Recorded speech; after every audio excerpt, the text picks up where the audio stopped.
پچھلے سبق میں ہم نے اس بات کا ذکر کیا کہ زبان سیکھنے کے مراحل کیا ہیں، what are the stages of learning a language, اور اس میں ہم نے 4 اسٹیجز بیان کی تھیں۔ پہلی اسٹیج لسننگ اینڈ انڈرسٹینڈنگ، پھر اسٹیج 1.1 بہتر رفتار اور درستگی کے ساتھ سننا اور سمجھنا، پھر اسٹیج 2 یعنی بولنا، پھر اسٹیج 2.1 یعنی بہتر رفتار اور درستگی کے ساتھ بولنا، پھر اسٹیج 3 یعنی پڑھنا، پھر اسٹیج 3.1 یعنی improving the reading speed and accuracy یعنی بہتر رفتار اور درستگی کے ساتھ پڑھنا، پھر اسٹیج 4 رائٹنگ یعنی لکھنا، اور پھر اسٹیج 4.1 یعنی improving the writing speed and accuracy بہتر رفتار اور درستگی کے ساتھ بولنا۔ تو یہ وہ ترتیب ہے جس پہ کہ کوئی بھی زبان سیکھی جاتی ہے یا سیکھی جا سکتی ہے یا سیکھی جانی چاہیے، یہ تینوں باتیں ہو سکتی ہیں۔ اب جو ہم یہاں ذکر کرنے لگے ہیں وہ کسی بھی زبان کو سیکھنے کے فطری مراحل ہیں، یعنی کسی بھی علاقے کے لوگ جب اپنی مادری زبان سیکھتے ہیں تو اس کی کیا ترتیب ہوتی ہے۔ تو اس حوالے سے جو سٹیجز ہم نے ابھی ذکر کی اور جو سٹیجز ابھی ہم ذکر کرنے جا رہے ہیں، ان دونوں کو جب آپ ذہن میں رکھیں گے تو آپ کو بہت آسانی سے سمجھ میں آ جائے گا کہ کسی بھی دنیا کی زبان کو سیکھنا، کسی بھی ملک کی زبان کو سیکھنا نہایت آسان ہے اگر آپ اس ترتیب کو ذہن میں رکھیں، کیونکہ آپ کا ذہن کسی بھی زبان کو سمجھنے اور قابل استعمال حد تک سمجھنے کے لیے اسی ترتیب کو اختیار کرتا ہے۔ تو کسی بھی زبان کو سیکھنے کے فطری مراحل یعنی natural steps of learning a language میں جو مراحل ہم یہاں ذکر کرنے جا رہے ہیں وہ مراحل ہیں کہ جس پہ کہ ہم نے اپنی بھی مادری زبان سیکھی اور دوسرے علاقوں والے، چاہے جرمنی والے ہوں، چاہے فرانس والے ہوں، چاہے امریکہ یا برطانیہ والے ہوں، ان کے بچے اپنی مادری زبان سیکھتے ہیں۔ تو پہلی سٹیج ہے اس میں سن کر الفاظ کے معنی سمجھنا، یعنی چھوٹے بچے سب سے پہلے سنتے ہیں لیکن سمجھتے نہیں، لیکن پھر سن کر الفاظ کے معنی سمجھنا شروع ہوتے ہیں، ان کو سمجھ میں آنے لگتی ہے کہ ان الفاظ سے کیا مراد ہے، knowing the meanings of words by listening. تو یہ عمل جو ہے لرننگ ووکیبلری ایج 1 to 2، 1 سے 2 سال کے بچے الفاظ کو سمجھنا شروع کر دیتے ہیں، ان کے معنی کو سمجھنا شروع کر دیتے ہیں، اور پھر وہ اگلی سٹیج پر آتے ہیں الفاظ کو ملا کر جملے بنانا۔ پہلے وہ ٹوٹے پھوٹے الفاظ ہی بولیں گے، جملہ نہیں بنا پائیں گے، لیکن joining words to make sentences کا جو عمل ہے یہ 2 سے 3 سال کی عمر میں ہو جاتا ہے، جس میں کہ ورڈ آرڈر وہ سمجھ جاتے ہیں، الفاظ کو ترتیب سے رکھنا وہ سمجھ جاتے ہیں، جس میں کہ ان کی ساری گرامر کور ہو جاتی ہے۔ ہم جانتے ہیں کہ ہم نے اپنی مادری زبان سیکھنے کے لیے کوئی گرامر کی کتاب نہیں اٹھائی، کوئی گرامر کا اصول یا قاعدہ ہمارے والدین نے ہمیں نہیں سکھایا۔ جب ہم چھوٹے تھے، 2، 3، 4، 5 سال کے تھے تو ہم بولنا شروع کر چکے تھے، لیکن گرامر کے اصول و قواعد ہم نے پڑھ کر نہیں سیکھے تھے بلکہ اس کو استعمال کر کے سیکھے تھے۔ تو یہ 2 سے 3 سال کی عمر کا بچہ، اس کی گرامر خود سے درست ہونی شروع ہو جاتی ہے۔ پھر تیسری اور فائنل سٹیج ہوتی ہے جملوں کو روانی اور ٹھیک طرح سے بولنا، یعنی کیونکہ یہ کورس اسپوکن انگلش کے بارے میں ہے تو یہاں اسی سینیریو میں ہم بات کر رہے ہیں۔ ریڈنگ اور رائٹنگ اس کورس کا مقصد نہیں ہے، لیکن جو چیزیں اس میں بتائی جائیں گی ان کو جب آپ ریڈ کریں گے، جب رائٹ کریں گے، پڑھیں گے تو وہ چیزیں بھی آپ کی خود سے کور ہو جائیں گی، لیکن خصوصی طور پر یہ کورس اسپوکن انگلش کا ہے۔ اسی حوالے سے ہم یہاں تیسری سٹیج جو بتا رہے ہیں وہ جملوں کو روانی اور ٹھیک طرح بولنا، fluent and accurate in speaking, start speaking like a native speaker. 3 to 5 یعنی 3 سے 5 سال کی عمر کے بچے کسی بھی علاقے کے اپنی مادری زبان کو ایسے بول رہے ہوتے ہیں جیسے کہ مادری زبان بولنے والے بولتے ہیں۔ آپ انگریزوں کے 3 سے 5 سال کے بچوں کو اگر دیکھیں تو آپ ان کی انگریزی کی فلو یعنی کس فلوئنسی سے، کس رفتار سے وہ انگریزی بولتے ہیں، ایکوریسی ان کی کیا ہوتی ہے، یعنی بالکل ٹھیک طریقے سے کیسے بول رہے ہوتے ہیں، لہجہ یعنی ان کا ایکسنٹ کیا ہوتا ہے، وہ بھی بالکل نیٹو سپیکرز والا ہوتا ہے۔ تو ایک پیدا ہوا ہوا بچہ اگر 3 سے 5 سال کی عمر تک بالکل نیٹو سپیکر بن سکتا ہے تو یہ کیا وجہ ہے کہ ہمارے تعلیمی نظام کے اندر 16، 18، 20 سال گزارنے کے بعد بھی نیٹو سپیکرز کی طرح نہیں بول پاتے، یا چلیں نیٹو اسپیکر نہ ہوں لیکن کم از کم فلوئنٹ تو ہوں، ایکیوریٹ تو ہوں، آپ کا ایکسنٹ تو ٹھیک ہو، یعنی ٹھیک سے مراد یہ ہے کہ انڈرسٹینڈیبل ہو، جو بات آپ کریں وہ آسانی کے ساتھ ایک نیٹو اسپیکر، وہ شخص جس کی کہ مادری زبان انگریزی ہے، وہ آسانی کے ساتھ سمجھ سکے۔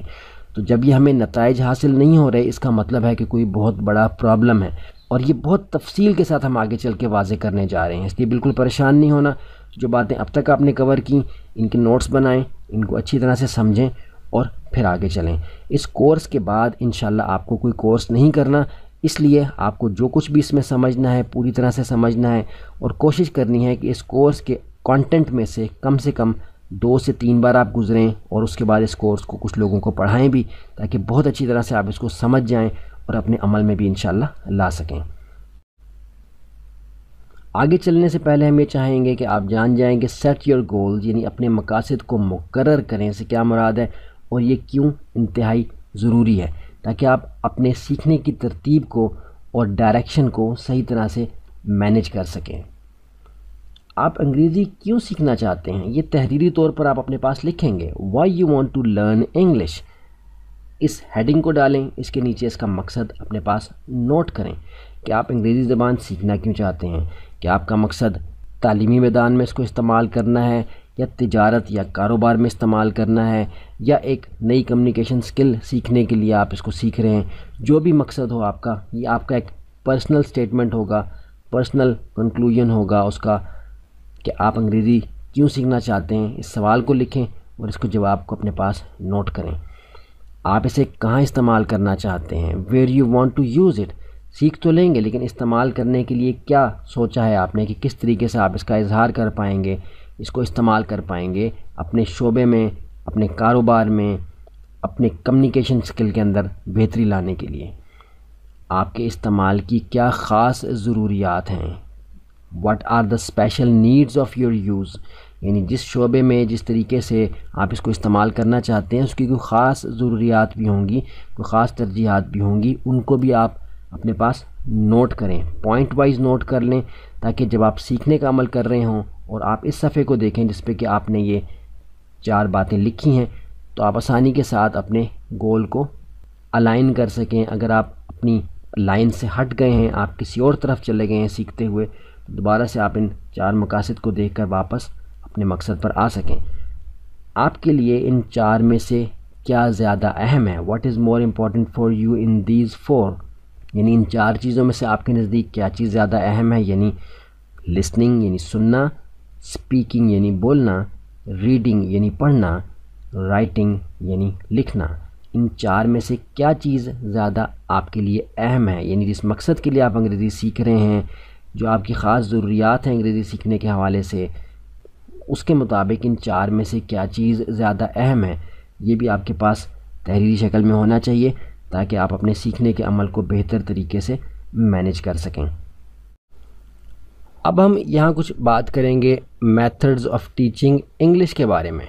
اور اس میں ہم ان دونوں پہلوؤں کا جائزہ لیں گے۔ ایک پہلو وہ جو کہ ہمارے موجودہ تعلیمی نظام کا ہے، یعنی جس کے ذریعے سے کہ آپ آج تک انگلش پڑھتے رہے ہیں۔ اگر آپ کہیں جاتے ہیں انگریزی زبان کے حوالے سے کوئی بھی کورس کرنے، خصوصی طور پر اسپوکن انگلش کا، تو جس طرز پہ وہ آپ کو کرایا جاتا ہے، یا اگر آپ کوئی کورس نہیں کرتے لیکن آپ نے باقاعدہ طور پہ انگلش میڈیم اسکول میں پہلی جماعت سے لے کے آنورڈز آپ نے انگریزی زبان میں ہی تعلیم حاصل کی ہے، تو اس نظام کے اندر کس طریقے سے آپ کو انگریزی پڑھائی گئی ہے، اس کا بھی مکمل ہم جائزہ لیں گے، اور اس بات کو بھی ہم دیکھیں گے کہ متبادل کیا طریقے ہمارے پاس دستیاب ہیں، اور کون سے طریقے ہم اس کورس میں اختیار کریں گے، اور کون سے طریقے آپ خود سے بھی اختیار کر سکتے ہیں، ان سب کا تفصیلی تذکرہ ہونے جا رہا ہے۔ تو ابھی اس حوالے سے سب سے پہلے ہم اگلے لیسن میں جائزہ لیں گے دا فارمل میتھڈ، یعنی وہ طریقہ کار جس کے ذریعے سے کہ ہم انگریزی پڑھتے ہیں، ہمیں پڑھائی جاتی ہے، تعلیمی اداروں میں ہمیں انگریزی پڑھانے کا طریقہ کار اختیار کیا جاتا ہے۔ اس کو سمجھنے کے بعد پھر ہم اس طرف آئیں گے کہ کس طریقے سے ہم نے سیکھنی ہے انگریزی، اور کون سے اور متبادل ذرائع ہمیں دستیاب ہیں۔ جیسا کہ ہم نے پہلے ذکر کیا کہ ابھی سب سے پہلے ہم نے دیکھنا ہے کہ ہمیں جو انگریزی پڑھانے کا نظام دستیاب ہے اس میں کس طریقے سے ہمیں انگریزی پڑھائی جاتی ہے۔ تو اس حوالے سے ہم اس میپ کے اوپر آ جاتے ہیں، اس ڈائیگرام کے اوپر آ جاتے ہیں، جس میں کہ آپ دیکھ رہے ہیں کہ لکھا ہوا ہے دا فارمل میتھڈ، یعنی کہ جو عمومی پڑھائے جانے کا طریقہ ہے۔ اس فارمل میتھڈ کو اگر آپ دیکھنا چاہیں کہ یہ کیا ہے تو یہ گرامر ٹرانسلیشن میتھڈ کہلاتا ہے، یعنی گرامر کو ترجمہ کر کے اس کے اصول و قواعد کو سیکھتے ہوئے زبان سیکھنے کا طریقہ۔ اور اس طریقے میں کیا ہوتا ہے؟ اس طریقے میں یہ ہوتا ہے کہ لسننگ، اسپیکنگ، ریڈنگ اور رائٹنگ، جو کہ 4 اہم ایلیمنٹس ہیں جن کا کہ ذکر ہم نے پچھلے اسباق میں کیا، اور آپ کو اس بات کی طرف توجہ دلائی تھی کہ پوری توجہ کے ساتھ ان چیزوں کو آپ سمجھیں کہ ہم کس طریقے سے زبان سیکھتے ہیں، کس طریقے سے مادری زبان سیکھنے والے اپنی زبان سیکھتے ہیں۔ اس حوالے سے ہم نے دیکھا تھا کہ سب سے پہلے کوئی انسان جب کوئی زبان سیکھتا ہے اپنے